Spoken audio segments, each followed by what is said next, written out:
ఈసారి కొమరెల్లి మల్లన్న కళ్యాణానికి అక్కలు, చెల్లెళ్ళు, అన్నలు, దమ్ముళ్ళు, చిన్నాయనలు, పెద్దనాయనలు ఇంటోళ్ళందరం కలిసి పెద్ద బస్సు కట్టుకొని పోదాం బిడ్డ.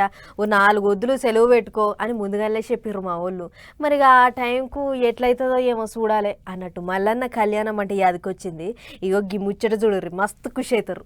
బస్ ఎక్కి బండెక్కి ఇప్పుడు రైలు ఎక్కి కొమరెల్లి మల్లన్న దర్శనానికి ముచ్చటగా 3 తీర్ల రంది లేకుండా పోవచ్చు. ఇప్పటి సంధి సెంటర్ మంత్రి కిషన్ రెడ్డి సార్ చేతుల మీదంగా కొత్తగా కట్టించిన కొమరెల్లి రైలు స్టేషన్ చాలా అయింది.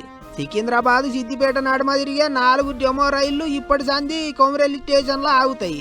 ఇక కొమరెల్లిలో రైలు ఎక్కి దిగే పబ్లిక్ కొరకు 6 కోట్లతోని రైలు స్టేషన్ లో అన్ని తీర్ల సౌలతులు చేసిండ్రు ఆఫీసర్లు. హై లెవెల్ ప్లాట్ఫాము, కొలాసగా అర్రలు, తాగే నీళ్లకు నల్లాలు అన్ని పెట్టించిండ్రు.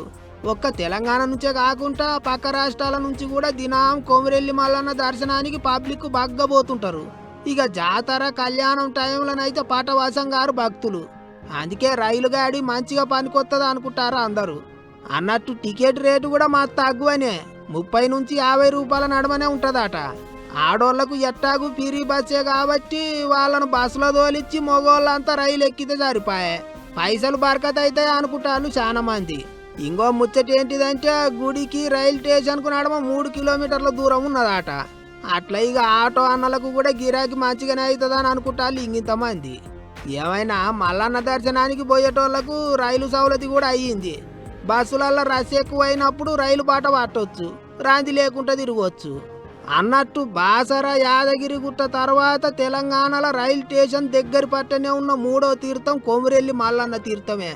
మరిగా ఈసారి కొమరెల్లి పోతే మీరు కూడా ఖచ్చితంగా ఓసారి రైలు ప్రయాణం చేసి చూడుర్రి.